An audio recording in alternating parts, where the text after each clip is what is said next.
All right, then, and it's quick.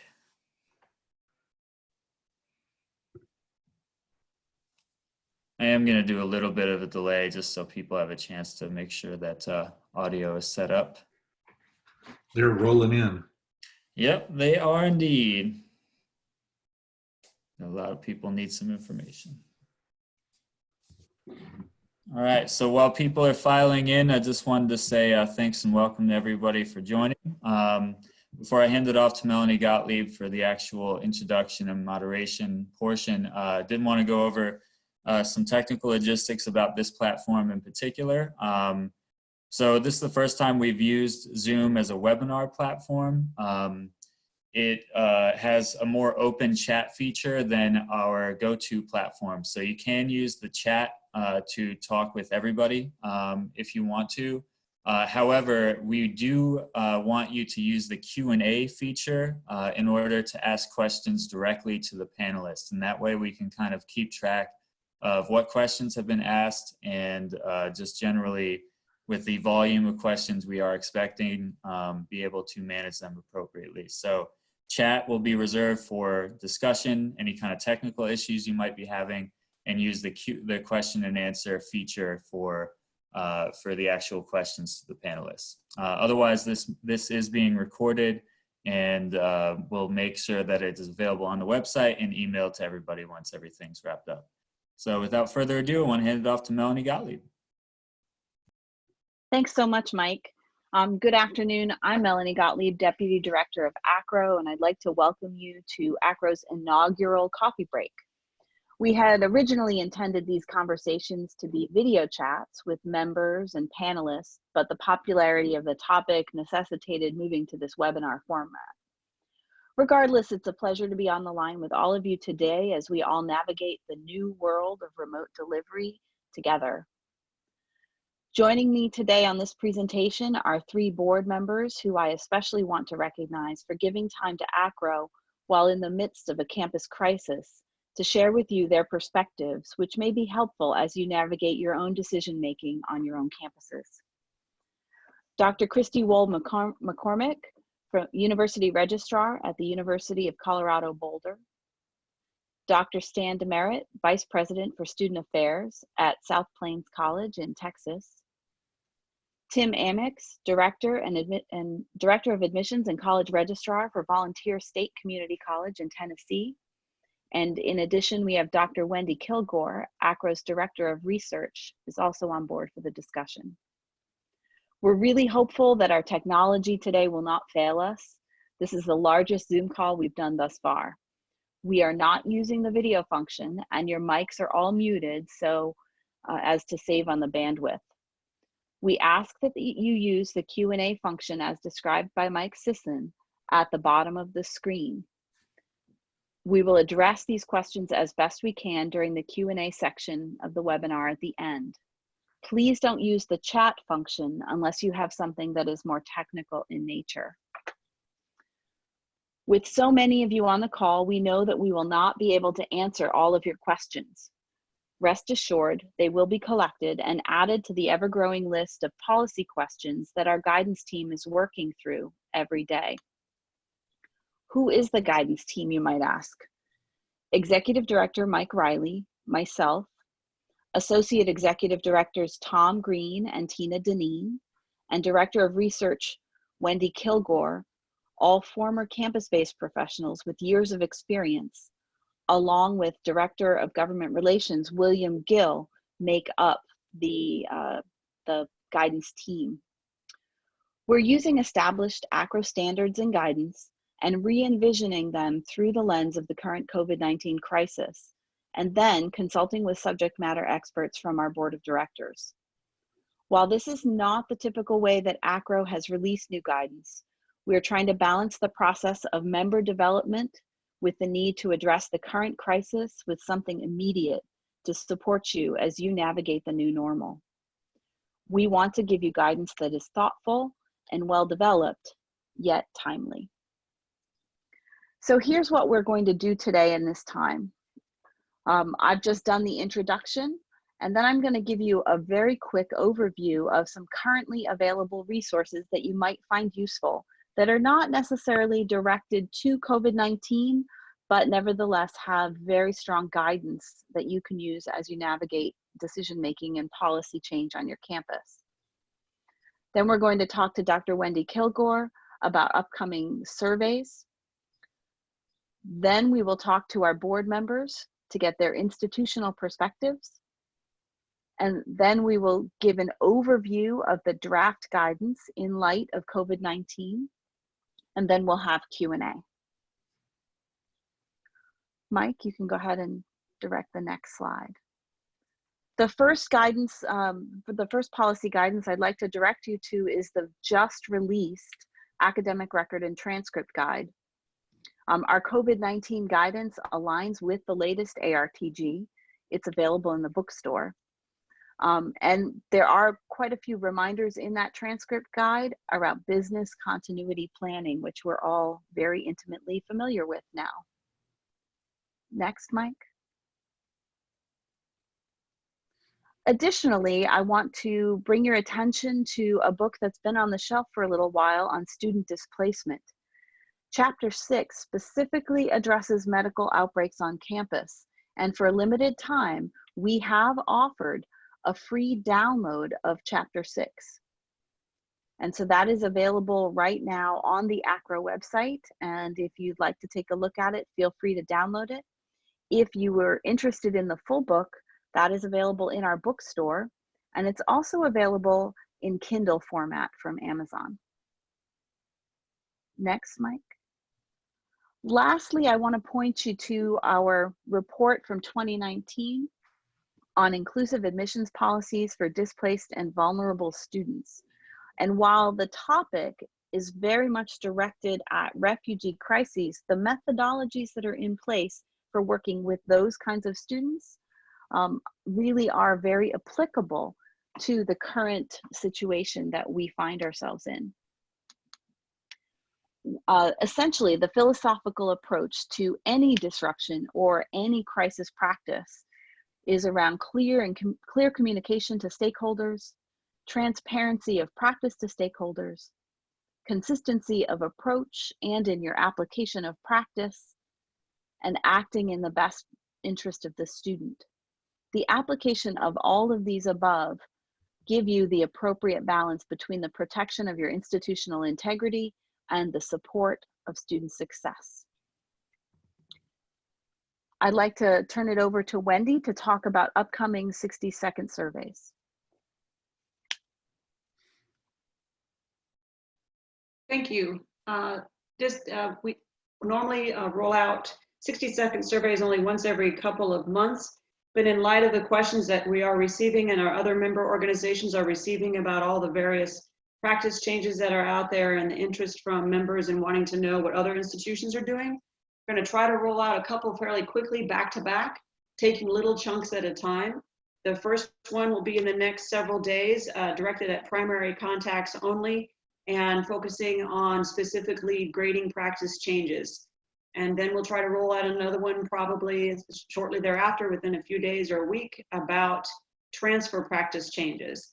And open for any other ideas or areas of focus on those little surveys, trying to make them very short so that we can get them turned around and back up on the website. Thank you.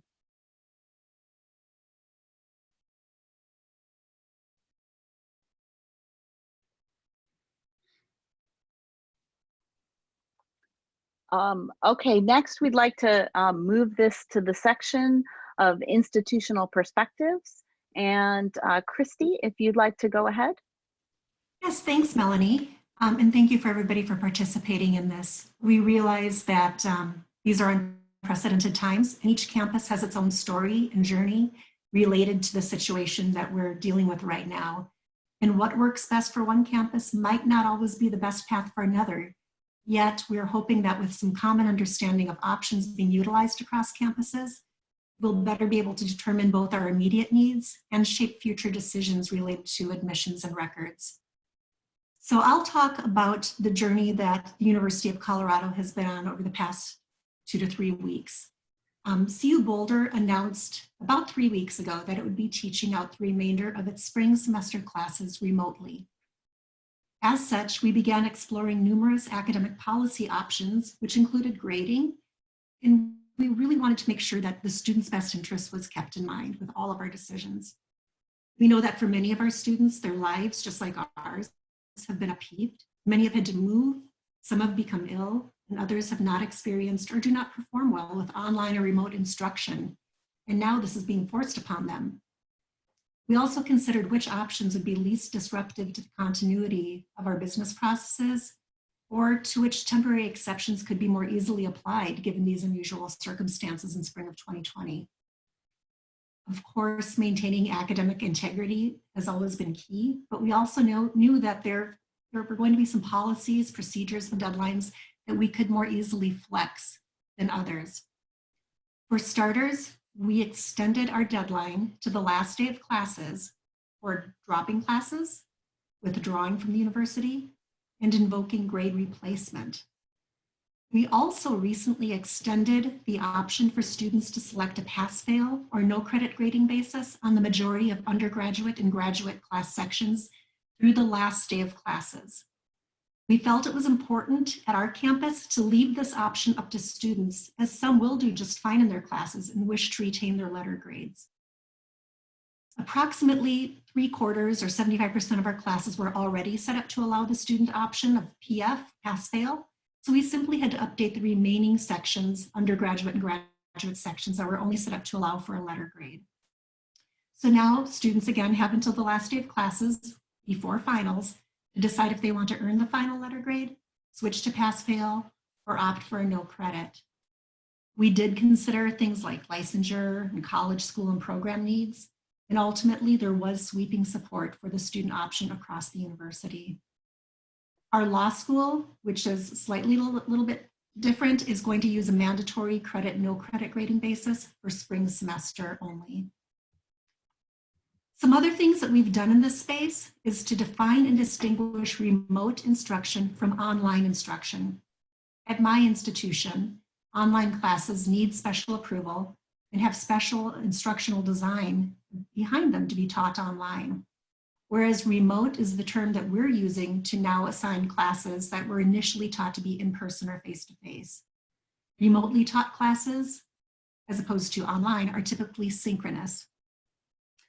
This decision was made not only to distinguish remote classes from online classes, but also based on consideration for special populations of students, such as international students, veterans, athletes, and others.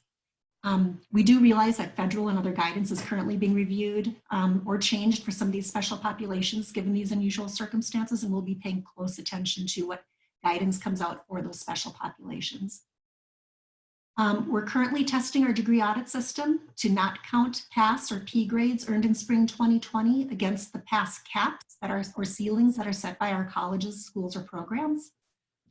We are working with our vendor to hopefully make this exception process easier.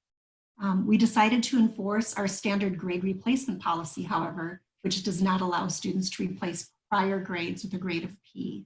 So that is one policy that we did not flex on.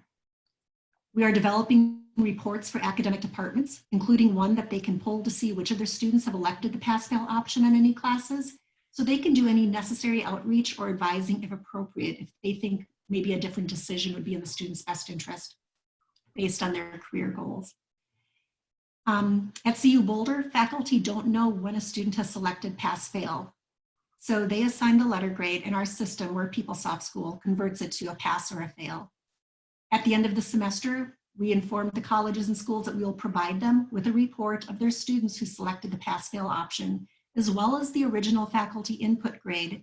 And this is going to be only used for prerequisite clearing on classes that had a minimum required grade that's otherwise not satisfied by a P or a pass.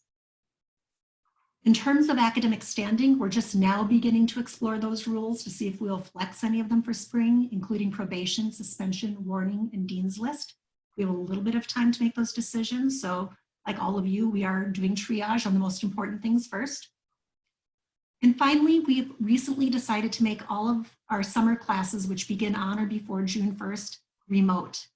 While we did not change the instruction mode of the spring classes that had to shift, we do plan to be more proactive with our summer sessions and assign them a new special remote instruction mode, along with a specialized class note that explains what remote teaching and learning means. Students are currently enrolling for summer, so we want to make sure that we're as transparent as possible with them. And a decision about the remainder of our summer classes will be made in mid-April. So those are all of the considerations over the last 2 to 3 weeks that we've had significant discussions, negotiations on, and have rolled out to our students. And I can turn this over to Stan, who can talk about what has happened at South Plains College during this period of time. Thank you, Christy. South Plains College made a determination on March 12th, just 3 days following the announcement from Texas Tech that they would extend their spring break from the week of 3/16 until the next week, beginning classes again on March 30th. Immediately after that, we decided to move all classes effective 3/12 to online format. Initially, we thought that we would do a hybrid or options for courses, since we're a community college and have a lot of technical courses, to be put somewhat online for the didactic or lecture portions, and then for skill instruction, do them in small groups.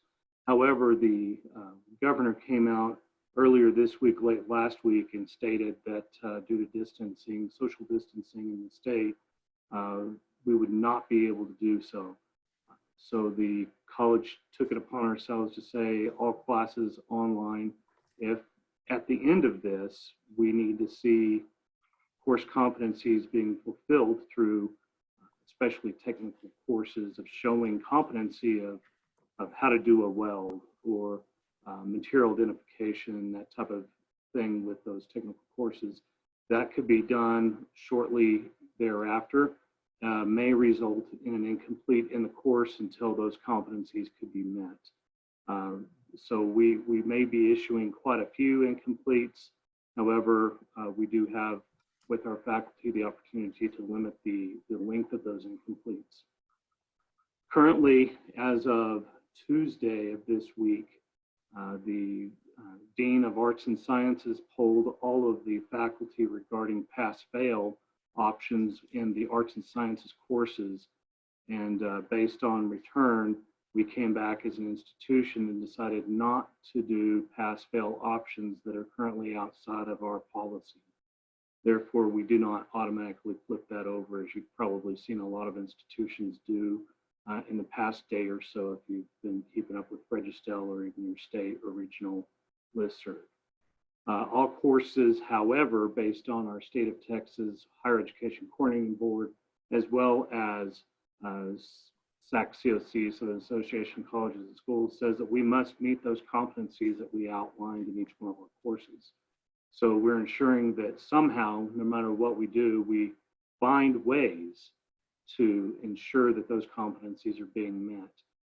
That has come with a lot of gnashing of teeth and wailing from some faculty sides of the house, as we've never really forced people to go online, but now they're finding ways to do this. Also, I'm not going to go too deep into the instructional side because that's not where we are. We're more on the student support, student service side of the house, but we're finding new ways to help students. And I think that's the important thing today that we have to come through, is no matter what we do on a day-to-day basis, what are we doing at the end of the day that impacts the student in the most positive way, so that when they leave our institution, they can be successful and show the competency as they move forward to the next institution. Community colleges focus on that, as many of you know, very strongly. We're working continually with our regional partners, especially Texas Tech, to ensure that our folks are able to transfer as easily as possible. There are a lot of things on the backside that happen, as many of you know. Everything changes within 15 minutes to an hour. And here at the college, I think this week we've started to see things slow down a little bit. I've seen some questions come up right here on the discussion that I hadn't even thought about yet. I guess partially because we're not impacted by some of those things like international baccalaureate credit, et cetera. But I know that we will begin looking at some of these questions as well. The surprising thing, please know, we don't have all the answers as we're sitting here with you today.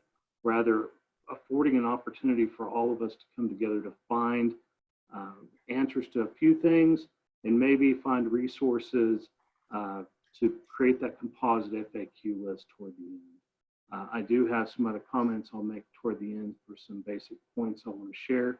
But one last thing I do want to say is it's been my mantra for the past 3 weeks, and I end all of my emails with this, and it's a Semper Gumby, if you've never heard of that. And for you younger folks that are out there listening today, Gumby was a claymation figure from the 1970s, and Semper means always or forever, like the Semper Fi from the Marines.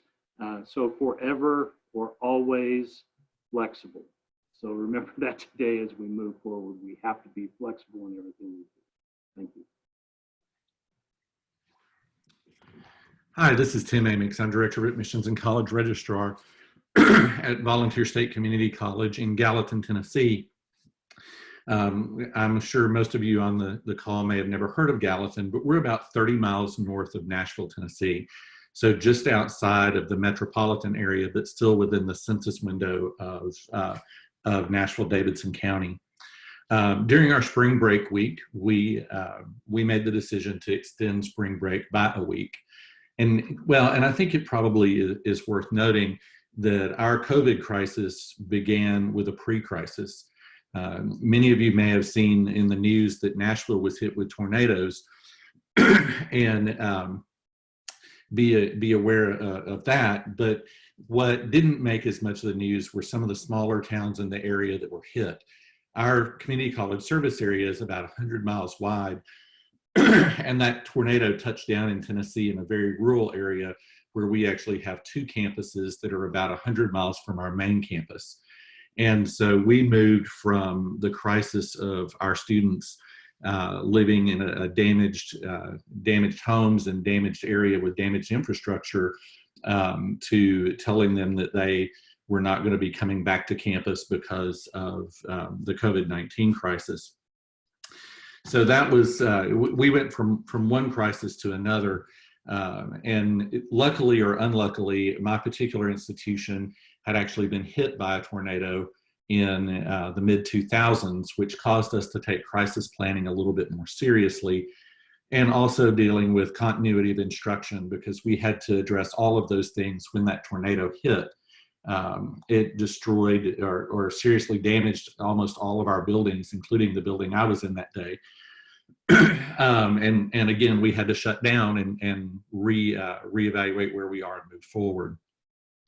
That caused us to do some pre-planning. So my institution had a pandemic plan in place. It was created with the H1N1 virus. And we also had moved to a requirement for all courses to have at least a syllabus online in our learning management system. So all of our faculty at least had a presence, and almost all of our students had some sort of familiarity with our learning management system. That's not to say that we had all the answers or that it was a smooth transition. We came together during the week after our spring break, and those faculty that were very comfortable teaching online taught their colleagues how to teach online and worked shoulder to shoulder with those colleagues in order to help them understand online methodology and get prepared to roll that out. During that week, our scale up pandemic plan went into effect and actually made several changes during that week, so that by Friday, we were no longer having group meetings. We were following CDC recommendations, but no longer having group meetings, and had moved all faculty online for the final steps of moving their courses. We've since moved to an essential personnel model. Our 3 areas of continuous concern have been the ability to deliver proctored tests through our testing center. We've outsourced that at the moment. Also our telephones. With all of the other technology that we had, one of our oldest pieces of technology was the one that was the most trouble, because the software just simply was not meant to be taken home. It was meant to be used on campus, and so we've had challenges there. We also have struggled a little bit with a few other things, but in our continuity plan, the one thing that still remains is our need to send postal mail. We still are a paper transcript institution, although our state has accelerated our planned timeline for moving to PDF transcripts, and I should be live within about 14 days. So that's a pretty quick turnaround time for all the community colleges in Tennessee. But we've realized that because we are still so paper driven, that our mailroom is actually the hub of activity at the moment, and essential personnel and essential schedules, as more and more of our campus closes down, is still the central thing that we're scheduling around. We probably have about 20 or 30 employees that are working on campus now, with a plan to scale that down even further next week. We too have addressed many of the things that others have talked about. Our institution is not moving to a blanket pass-fail. We are sticking with our letter grades, but we are preparing for and have put in place suggestions and thoughts on a heavier appeal load that we're expecting. And as far as late withdrawals and that sort of thing, we also have been told by our state governing board that we may not change our last day to drop with a W. However, one of the things that Ball State did that was a little different than our sister institutions was when we decided to have a second week of spring break, we moved our entire semester and everything in it back by 1 week. So the time of instruction will remain the same for our students. We have canceled our commencement, and we are committed. I'm working daily now on rolling out a virtual commencement, but we will not be gathering together our students and their families for a spring commencement. The one other thing that we've remained focused on is providing mental health resources for our students, as well as the technical resources needed to continue their education. And that also includes the primary need of food. Each of our campus locations has a food bank, and we've attempted to keep those food banks open throughout the crisis, because we know that more than 10% of our student population has some sort of food or housing insecurity. As we move through this, just like everybody else, for us, it's thoughts and prayers, struggling with our staff, and situations that even after they feel more stable, continue to change on a daily basis. So with that, I'm going to turn this back over to Christy so we can take a look at some of the guidance that is coming from AACRAO. Thank you, Tim. So we're pulling up the start of what it was surely going to be an evolving site that AACRAO is working on diligently and maintaining based on new guidance, best practices, needs of our campuses. So this will be live, I believe, in a few days, and Wendy can fill us in a little bit more on that. But this is going to be the hub for where information related to FERPA, grades, transcripts, transfer are all going to be housed as they specifically relate to the COVID-19 crisis. We're going to focus on the grades and grading practices on transcript notations right now. And again, this is an evolving document. I'm not going to read it verbatim. It will be made available, but we do provide guidance on some best practices here. The initial guidance is really twofold. One is if your institutions continue to teach in an online or remote mode, it's recommended if you're able to continue with your current grading schema. That's wonderful. We do realize that many institutions have already made decisions to change grade modes for spring. And, but we also know that that won't be the accepted model for all campuses. So I think whichever path you go down is fine, as long as your guidelines, your policies, your deadlines, and your exceptions are clear, defensible, and consistently applied to all students. Communication really is going to be key in how this is articulated, not just to your students, but to your advisors, your faculty, and other campus stakeholders who support them. There's also guidance on this page for what happens in the event your institution either ceases offering classes altogether, or if individual classes need to be canceled because they are not able to be offered in a remote or online mode. And there's also going to be, if you scroll to the bottom of the page, some questions and considerations, many of those things that we've talked about in some of our campus overviews that you should take into account when making decisions.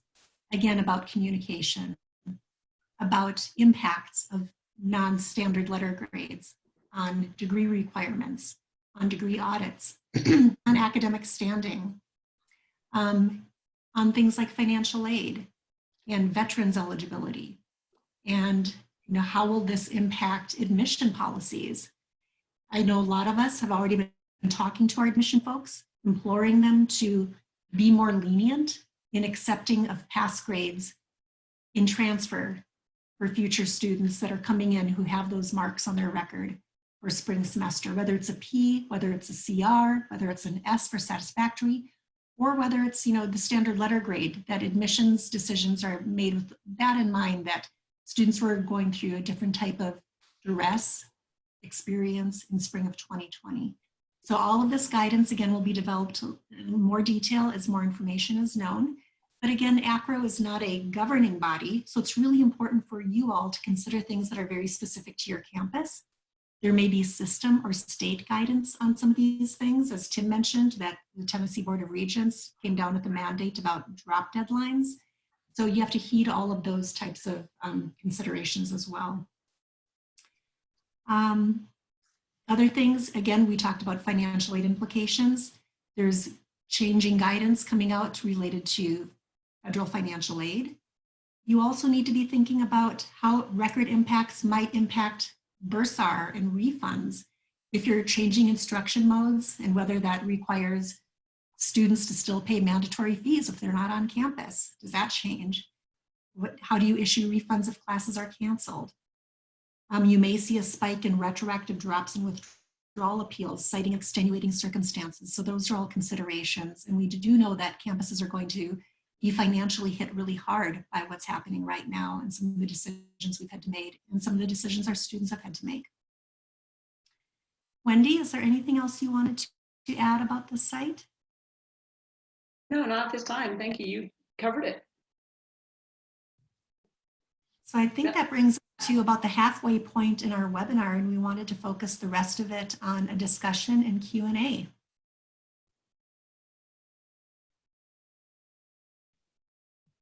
Thank you, everyone. This is Wendy again. I've been monitoring the questions and seeing folks respond to some of them, and I've been trying to get them grouped together as best as I can. As we stated at the beginning, if we can't get them all answered directly during this time we have remaining, we will absolutely answer them. We'll collect them after the fact and address them. So for the panelists, well, one of the questions that has popped at the top in terms of wanting some input on our guidance, and specifically, what is the process, or perhaps better, who will authorize adding a statement to the transcript or transcript guide key? And we have related questions to that, are people asking if you're going to add a notation, and should we add a notation, and what should that be? So I think there's sort of two parts, or three parts: who changes the transcript, who authorizes that, and whether or not a notation should or can or be made about the grade changes for this term, and what could that be, and then whether or not the transcript key has to be updated to perhaps reflect these non-qualitative, non-binary grades such as pass, fail, satisfactory, unsatisfactory, perhaps giving them a grade equivalent if it's not already in the key. So panelists, I'll open that group of questions up to you. I can try to the transcript notation question. As we all know, many of us have had to act really quickly or react very quickly to some of these situations, and some campuses have already been making decisions in this space, and others are still considering what they're going to do. I do know that I've seen two different camps on this. Some institutions are planning to put a transcript notation citing the unusual circumstances of spring 2020, citing the global pandemic, or other such language may have affected traditional grading norms and practices. Others are talking about perhaps just putting something on the legend or the key that addresses spring 2020. You know, I think that decision is going to be should be based on how sweeping the changes and impacts were. If you completely changed your grading mode to require all students to go to a credit, no credit, or pass fail or S or U basis, and that's not your typical norm, it might warrant putting something different on the face of the transcript, because that term, spring 2020, is going to look very different from all the others. If you're not changing your grading basis, or if you're giving students the option, it may not be as drastic of a change to the reader of the record when they're going through that, and maybe a notation on the legend is more appropriate in those cases. I can tell you at my campus, we haven't made a decision yet on that. Right now, I'm leaning more toward the legend because we don't have a mandatory, everybody's using a different grading basis. It's going to be student option. And students have long had student options when it comes to grades. We're just extending and broadening that a little bit for this semester. So that would be my recommendation, is make your decision based on how significant of an impact it's going to have on your transcript itself, and decide if it's going to be on the face of the transcript or on the legend, or if you're not making many changes at all, maybe you don't need to put a transcript notation anywhere on your transcript. Thank you. Anyone else on the panel would like to comment?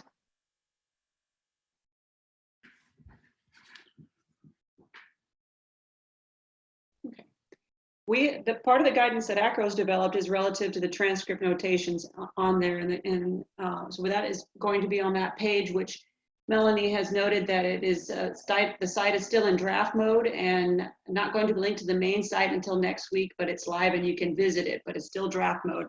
But we do have some general guidance there and some thoughts around it. Thank you, Christy. Mm-hmm. Next sort of group of questions is folks are asking about how, if community colleges and other institutions where transfer students move to pass, fail, or other non-qualitative binary grading scheme, how are universities going to take those classes and transfer? I can say from the AACRAO perspective, we are also working on some guidance specific to how transfer guidance for these kind of grades for this term in particular, and recommendations about how you might want to consider treating them. But I'd like to hear from the panelists what they think about that question. So again, when these pass-fail grades are accepted in transfer, how are institutions planning on accepting them? From the, I'll just take this from my perspective out in rural West Texas, and some of you Texans out there will laugh about that. We will be working strongly with our regional institution, or where we see a majority of our students transfer to, and indicate what it would take for that. Like I said a minute ago, we're not going to run or encourage students to do that. That's still kind of an option under our policy, but we're still going to grade out.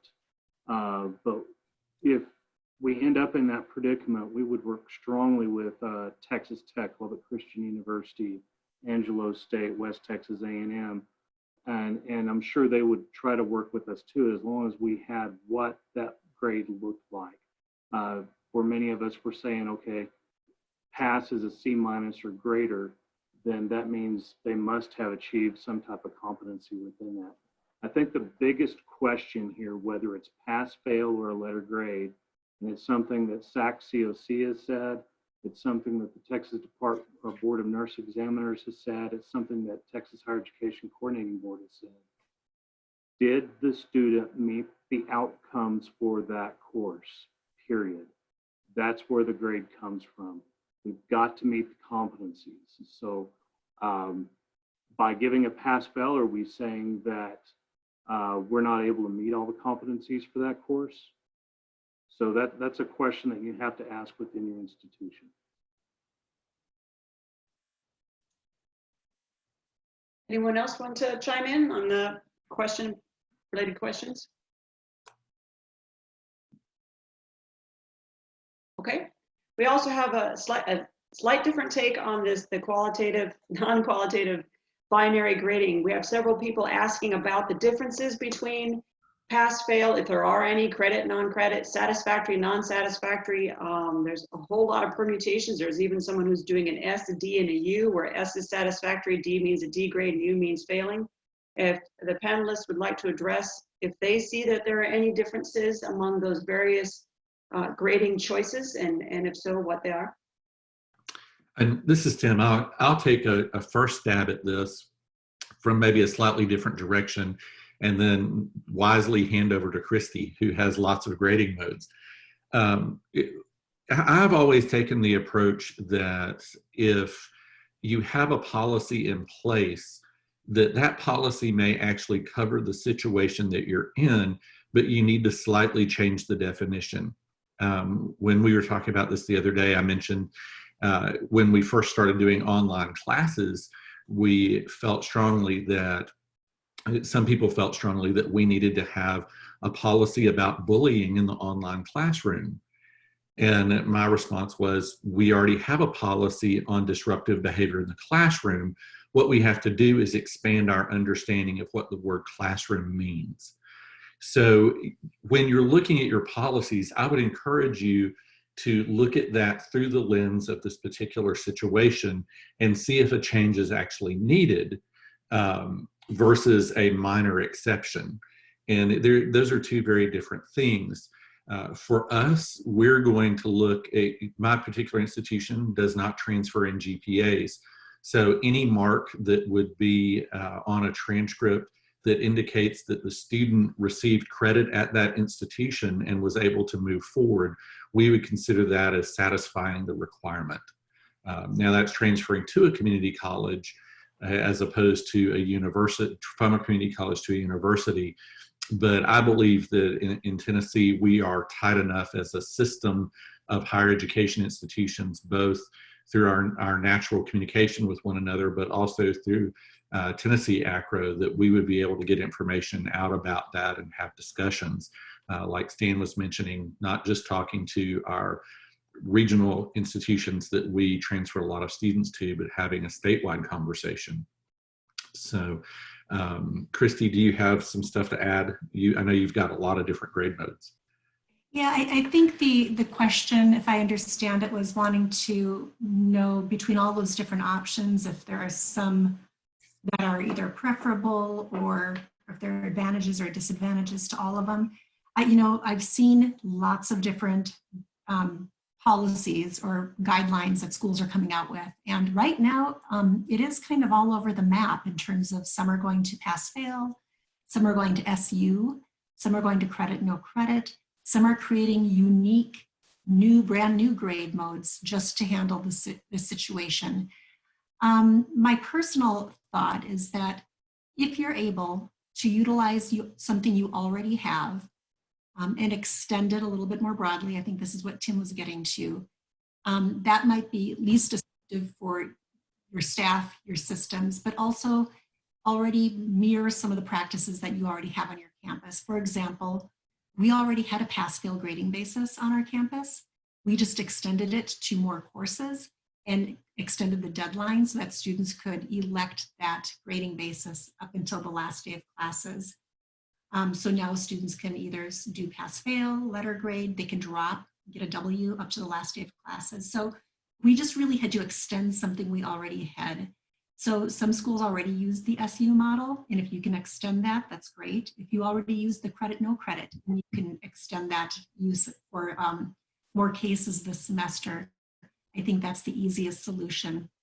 Again, when you come up with a brand new grading mode to handle something really unique, not only do you have to manage that for years to come, but you also have to make sure it's very clear on your legend in perpetuity also. So of all of those grading bases, of course, the P's, the S's, the credits will factor into credit totals. The P's, the S's, the no credit or the credits don't factor into your GPA in most cases. For the unsatisfactory grades of U and no credit, those typically don't impact GPA, but the F usually does unless you set it up in such a way where it's not for this semester. So, that's something to think about. If you extend the pass-fail, you might have more fails than you might ordinarily have unless you extend some other deadlines like drop deadlines and so forth to give students an option to jump ship before the term is over. Thank you, Christy. We have additional groupings of questions. Again, I'm trying to put together here to try to address them collectively. And really, they're asking questions about what are the consequences of moving exclusively to pass-fail or equivalent grade for all courses. And more specifically, how does that impact other areas, like awarding degrees for this term? How does it impact transfer? How could it? Also, there's some questions about how does it impact degree audits and other automated processes. So, for example, Christy, you mentioned if you add new grades, create new grades specifically for this purpose, that's going to trail on into other areas where you have to now possibly build that into your degree audit to make sure that those grades are looked at as meeting those requirements. So to the panel, what are your thoughts about the consequences specifically of moving to pass-fail for all courses, and then a little bit more detailed about how you might be addressing awarding degrees for this term for any of these pass-fail type grades that are being handed out, and academic standing and those kind of things. Thank you. Wendy, this is Tim again. I'd like to kind of reiterate my original point from the last question, because I think maybe that answer even fits better here. I'm certainly getting emails almost every day from my president, my academic administration, and other folks about how to handle all sorts of things within policy and what can we do and how can we change. So if you're at an institution right now that has a pass-fail grade system in place for some reason, then how do you handle that pass grade now? If you were to expand that pass grade to every single course in your, or every single section in your spring semester, then do you have to change the meaning of the pass grade, or is the meaning of the pass grade still the same? You're just applying it to a broader number of sections. So taking a step back sometimes and saying, okay, this is what this is, and then discussing how it would be used or what would happen if you did this. I would encourage folks to not create new grades. You may be in a situation where that's inevitable or something that you do on a regular basis, but I know many of us have rolled back to thinking about Katrina and the students that we received and things that we temporarily waived for those students until things returned to normal, and how we tried to handle things. Though anything that we made as a permanent change or an exception or new coding is still hanging out there and has to be explained through institutional memory. But those things where we were able to help those students within our normal business process are things that we no longer have to worry about. So again, if you're thinking, okay, we're going to give every student a pass-fail, well, what does that mean to a student that got a pass-fail last spring? And then now take that lesson or that rule or that policy and apply it to every student, and you should have the answer to your question. And if you don't have a pass-fail and you're moving in that direction, then I would encourage you to look at sister institutions that have that in place and work on a proposal from that perspective.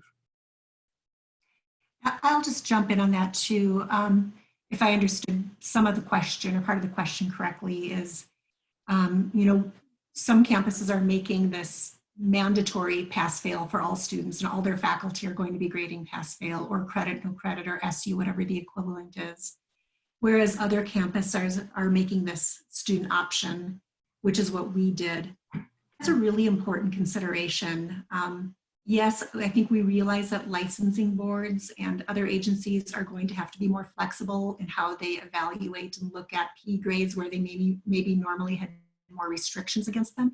But for us, I think it was really important to have the student option, because we realize not every student is going to be negatively impacted. And if they earned A grades, B grades, really strong grades, given all the turmoil going on, we wanted them to be able to make that decision if they wanted those reflected in their grade point average and be given credit for the hard work that they put in and their accomplishments. Yet we know that if students really struggle just to hang on, they made it through, but it wasn't easy, we didn't want them to be penalized. So I personally am an advocate for the student option, but I realize that campuses are making decisions based on what their faculty maybe are asking for, or other reasons.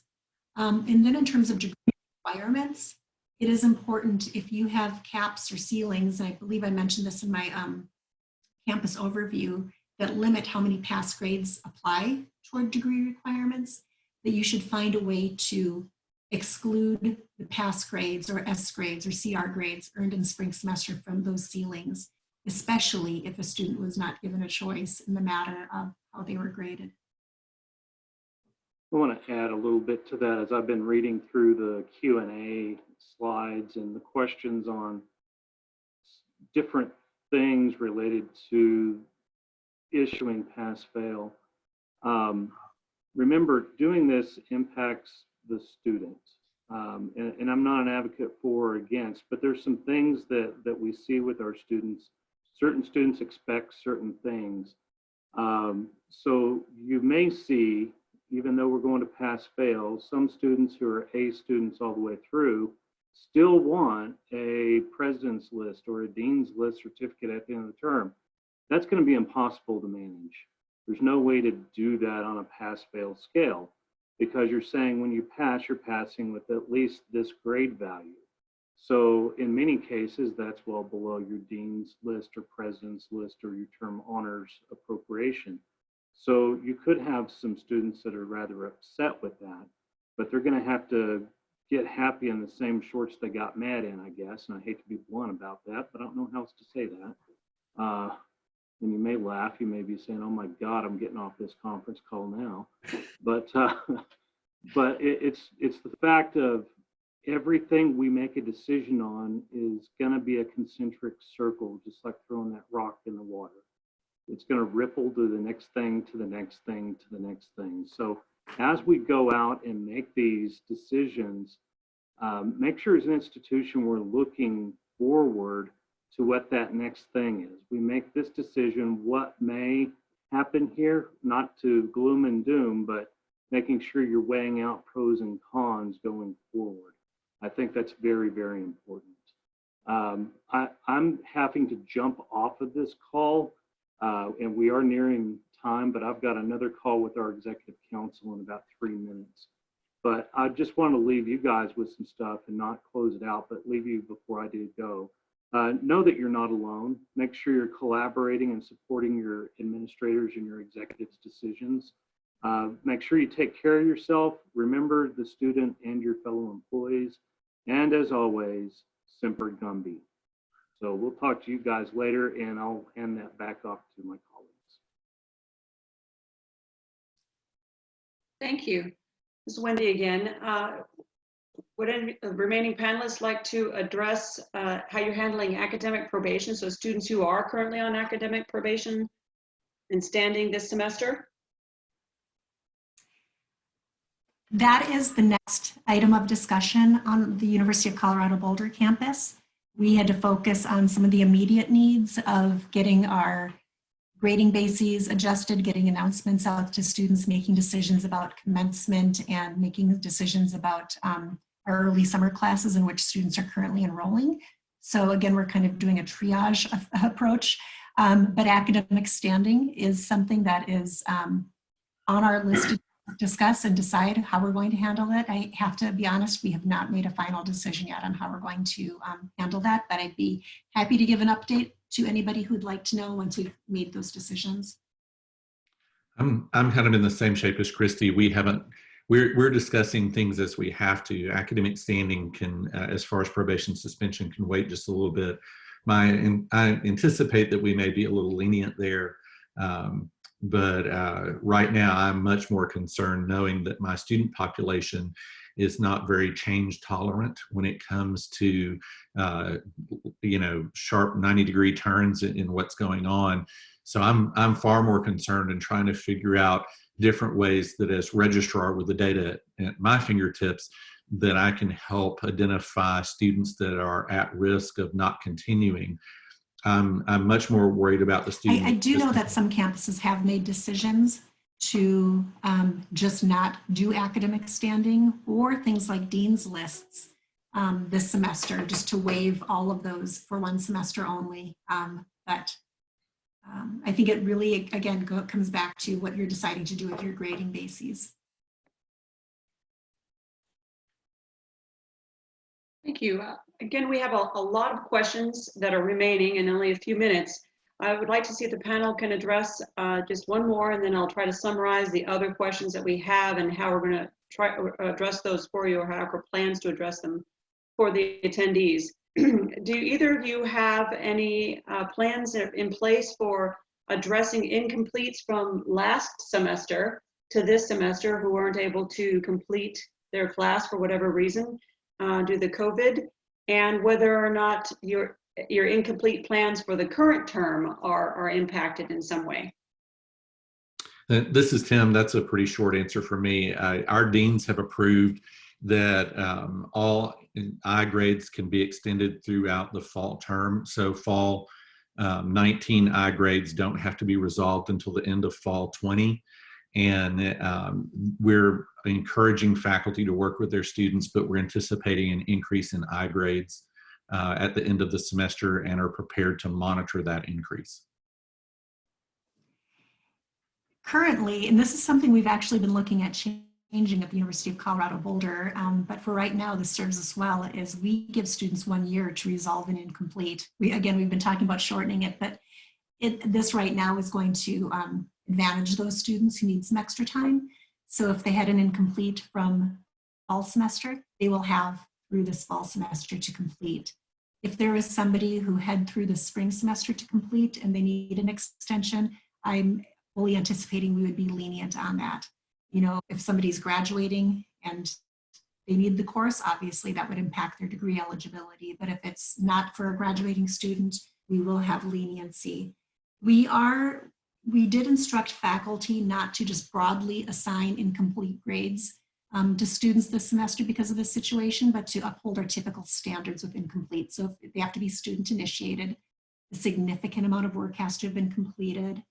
And there has to be a clear plan for them to complete in that reasonable amount of time. So we have so many other options right now that we don't want incomplete to be kind of broadly used for situations where we wouldn't ordinarily apply it or have it put into place. Thank you both. I'm going to try to summarize the remaining questions and how we're going to address them.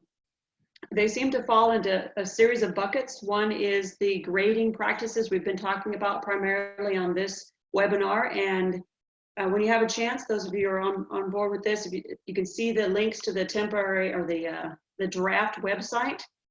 Many of the questions that you have asked in the Q&A section and in the chat, as I'm casually looking at that, are addressed to one degree or another in the guidelines we have out there so far.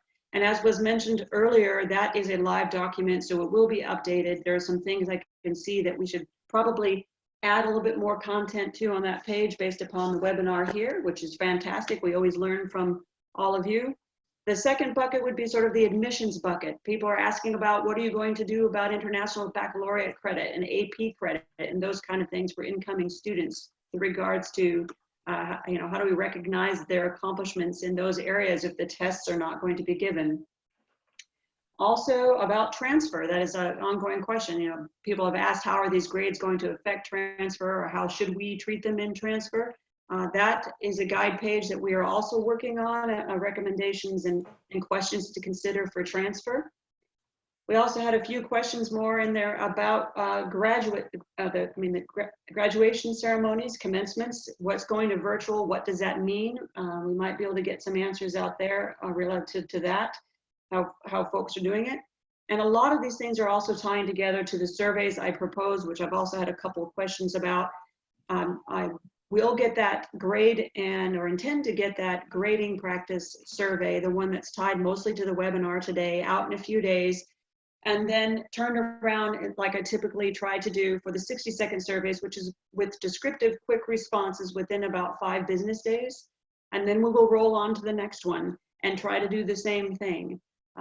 These are moving targets, so it takes us a little bit of time to refine that survey, but we'll definitely get them out there and turned around, because a lot of the questions today on the webinar are about what people are looking to see what others are doing. So I thank you again, all of you, for participating. I'm going to hand it back to Melanie, see if she has any closing comments. Thank you all very much. I am super impressed with how well all of our panelists handled all of these questions, and Wendy, who organized all of the question asking. Thank you so much, and thank you to all of you who have engaged with us. This actually, I think, worked pretty well.